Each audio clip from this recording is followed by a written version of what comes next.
Expensive rugs lined the floor of the sand-laden, fully furnished tent. Desks made of fine wood, gleaming gold lamps, and silver water decanters lay about the space. A luxurious bed stood prominently, an iron chest at its foot. Contrary to the opulence of the tent, a large metal X sat upright in the middle of the room. It was made of thick iron beams, and it was firmly anchored to the floor. Each arm and leg of its iron beams had a hole in it, with a large metal chain running out of it. Positioned in the center of the X, a lever faced the entrance. The chains ran to the wrists and legs of a short, darkly tanned man with long, wavy black hair. He was heavily tattooed with black symbols in the shape of chains, and he wore nothing but a pair of loose-fitting white pants. Seated at the back wall of the tent, he wrote in a leather-bound book at one of the desks. He didn't look up when the group entered, and one of the guards, Caled, gave Leah a slight shove, prodding her to speak. She cleared her throat, then in a reverent tone said, "It is time." He looked at her, and sighed as he set the quill into his ink pot. Leah set the tray of food next to him, on a small, ornate end table without meeting his gaze. Then she walked to a corner of the tent and grabbed a large, plain clay pot. The pot, much like the metal X, looked out of place among the finery of the tent. She cradled the pot between her hands as she stood a pace away from him, her eyes firmly on the floor. "You should eat while you can, Godwolf," she said in a whisper. The heavily tattooed man grabbed a grape from the silver tray. He spun it as he looked it over. "Have you?" he replied quietly. Her eyes darted to meet his, a brief sneer flashing across her face, before they returned to the floor. "Yes, Godwolf, of course I have. But I am hardly the one who needs their strength," she said sternly. He smiled, but it didn't touch his eyes. "Let's just get on with it," he said. Caled grunted in surprise, but despite it, he moved up to the lever on the X. A shocked look slipped across Leah's face as she looked up at Wolf's, but after meeting his cold, dead gaze, she nodded and fetched a silver water decanter.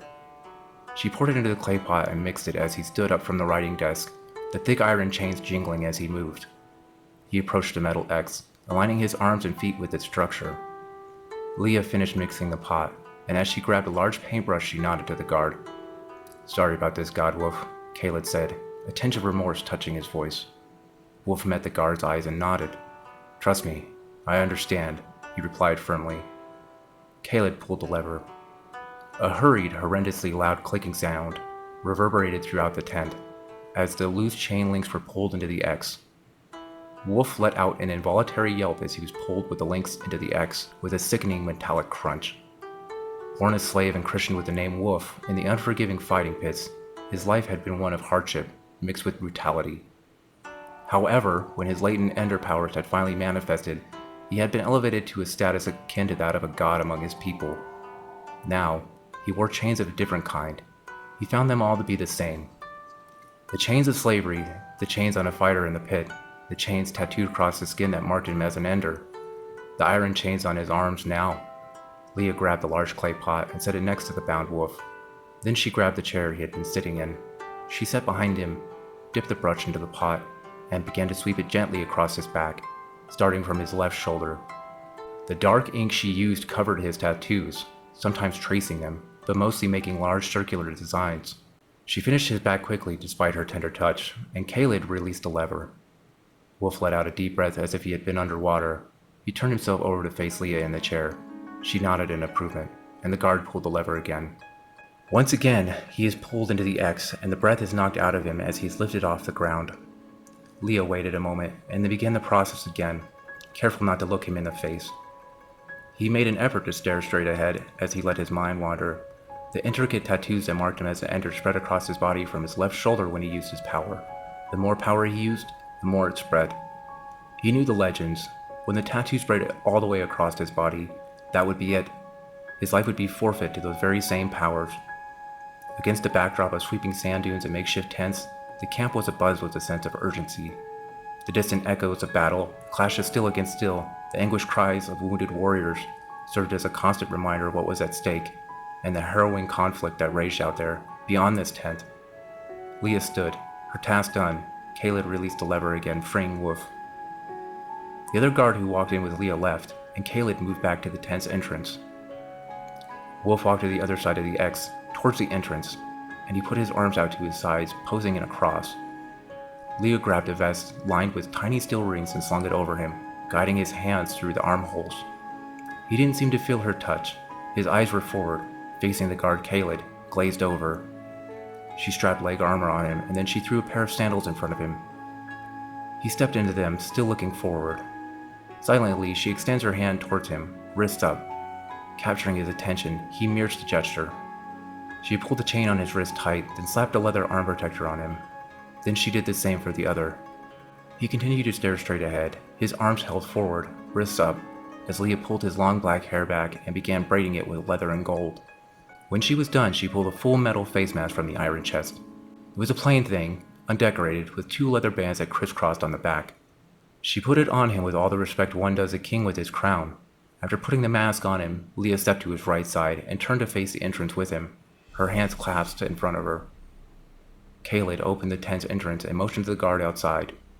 A moment later, a man walked in dressed in fine white and red robes made of silk.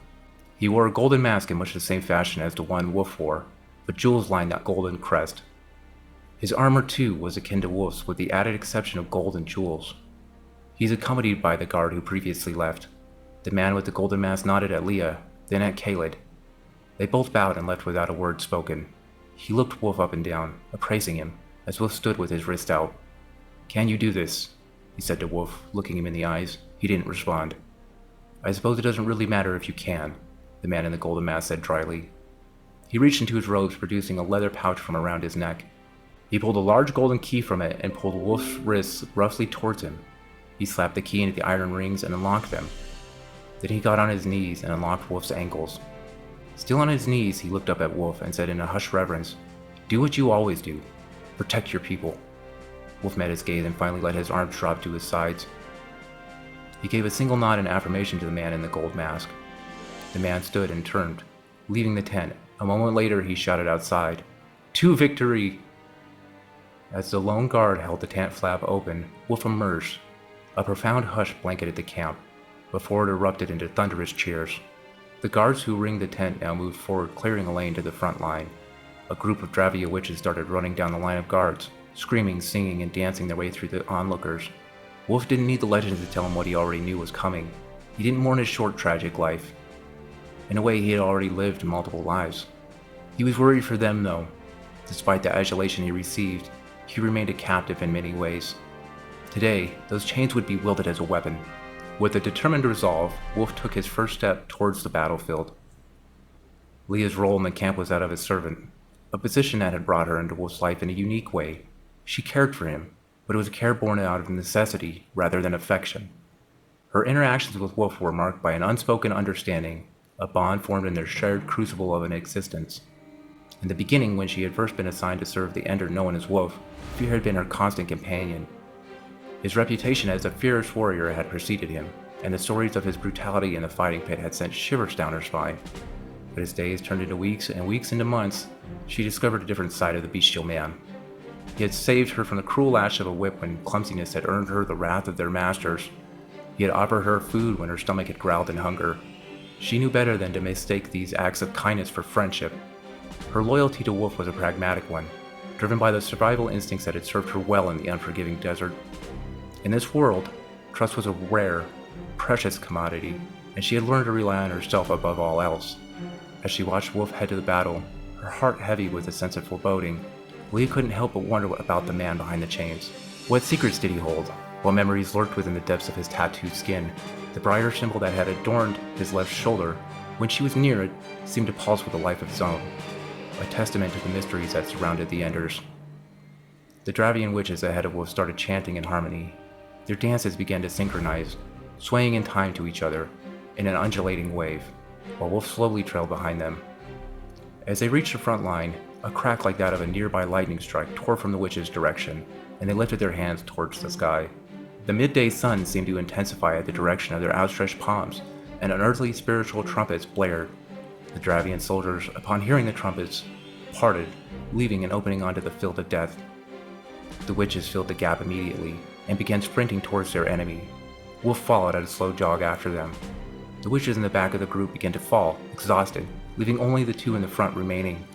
When the two of them were about 10 feet away from the first almond, they held up their hands, and let out an unnatural, guttural scream, as a massive ball of greasy orange fire rolled away from their outstretched hands. After rolling another 10 feet, it dissipated in a screen of smoke. The two witches collapsed immediately, all of their energy, all of the group's energy spent on that one attack. Wolf didn't waste the opening as he followed the murder's ball into the almond front line. His leather arm protectors sizzled and popped until they exploded in a miniature fireball of their own. A fiery chain of supernaturally molten metal fell away from his exposed skin, seemingly running out of the tattoos on his forearms. He swung them in a large arc in front of himself. They whistled as they sailed through the air and popped like a whip crack as he stopped them. Almond soldiers were eviscerated, limbs were lost, but there was no blood, just smoldering corpses. Blood-curdling screams echoed, and Almond held what was left of his arm, as the heavy metal armor still smoldered. No protective equipment, save for another Ender's weapon, could withstand the chains. The stakes of this war weighed heavily on the minds of the Dravians. If Almond were to emerge victorious, the outcome would be a grim one: enslavement and the brutal subjugation of their people. To the Dravians, Wolf's role as an Ender was the last beacon of hope in these dark times. As the sounds of battle intensified, the Dravians clung to the fragile hope that their champion could defy the odds. They revered Wolf as a deity of war, yet they remained cautious. They recognized the volatile nature of the Enders, whose power, while awe-inspiring, were equally destructive. Wolf slowly stalked forward towards the soldiers of Alma, like a starving animal licking its lips at the anticipation of a kill. The Almans panicked, breaking rank, and they ran, trying to push through their comrades. The hungry wolf seized the opening like a throat. He ran at the back of one of the retreating soldiers and jumped. He swung the chains high above his head and brought them down forcefully in front of himself, arcing them to his sides before they grazed the ground. As his feet touched the sand, he snapped one of the chains to the front and the other behind himself. Then he swept them back to his sides. He didn't follow the path of the arcing chains with his eyes. Confident in his practiced motions of killing, he deafened himself to his enemies' cries. The tattoos on his arms began to turn the same supernatural color of the chains he wielded. It was known among the Dravians that an Ender's weapon and their tattoos were intricately linked to their past lives. The memories they unlocked were not just a source of power, but also a double-edged sword. Enders who pushed too far risked activating the dreaded Ender Curse, a cataclysmic explosion that could bring devastation to both friend and foe. With every battle, every surge of power, the danger grew, like a tempest gathering on the horizon. A monstrous bull-like creature gored its way through the retreating soldiers in front of Wolf. He turned its large one-horned, one-eyed face towards him. Its pink skin glistened with sweat. It opened its meaty lips and spewed a yellow noxious cloud out through its far too human-like teeth. It roared at him, and in response, he snapped his right hand out at the monster, sending the chain whipping through its eye and out the left side of its head. It screamed a high-pitched squeal in pain and charged. Wolf took a couple steps forward, then sidestepped to the left. He turned and cracked the chains in an X as the creature whizzed past him.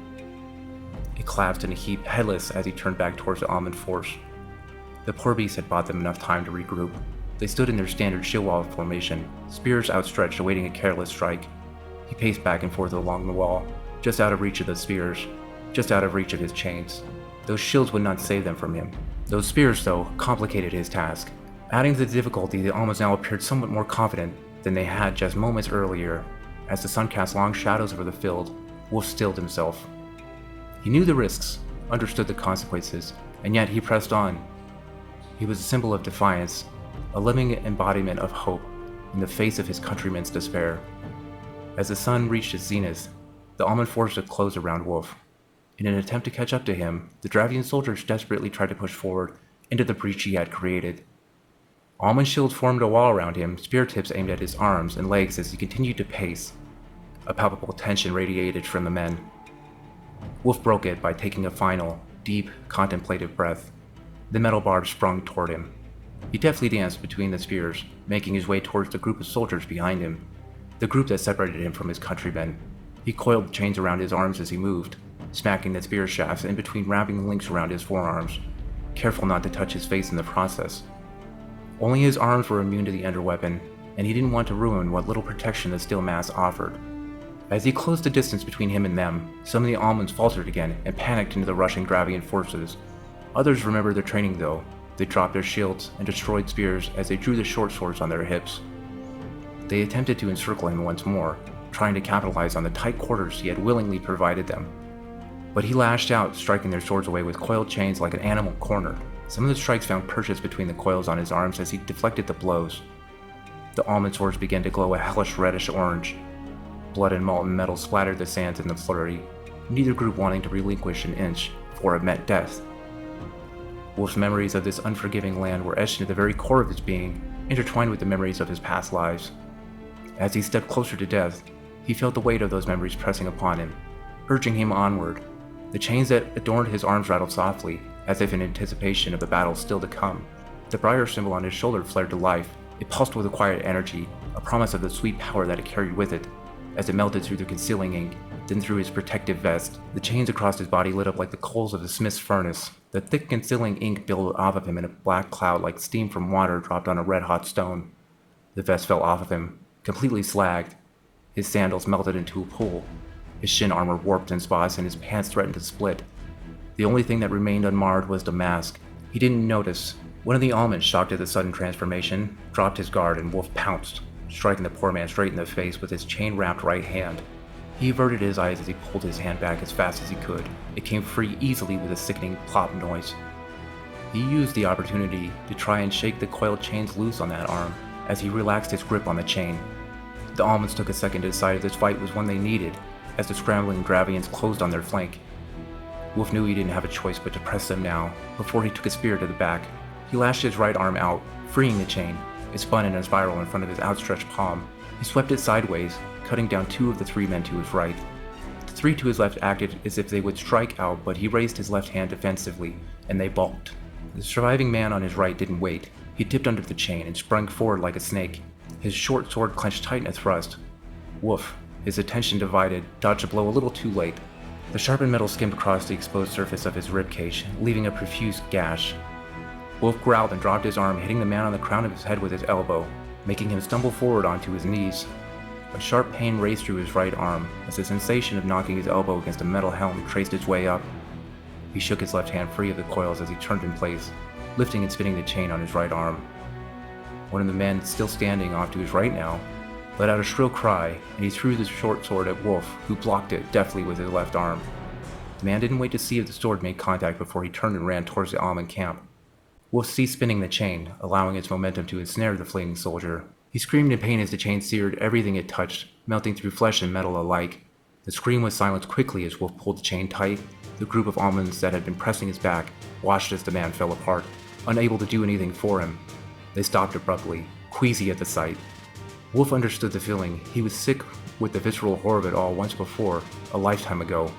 He had seen the image play out 1,000 times through dozens of different eyes now. The 3 remaining almonds, now behind him, were swallowed by the pitched Dravian soldiers as they converged on Wolf.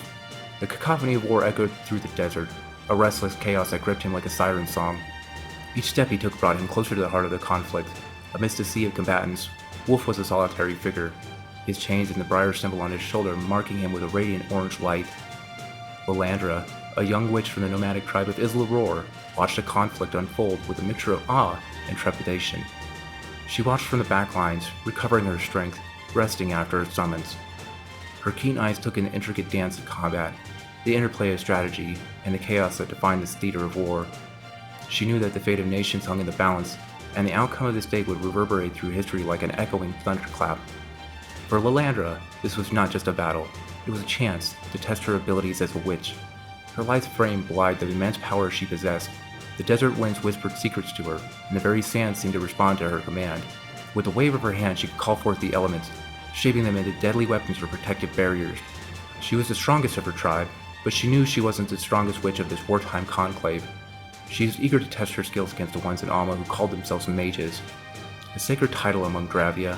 To them, it meant those who mastered the elements. As she observed Wolf, her eyes narrowed with a mix of curiosity and disgust. She had heard tales of his prowess, the legendary ender who had risen from the pits to become a living symbol. She also knew the risks that came with such power, the temptation to push too far, to unleash the full force of one's abilities. Right now, he looked like a dog who had slipped their leash.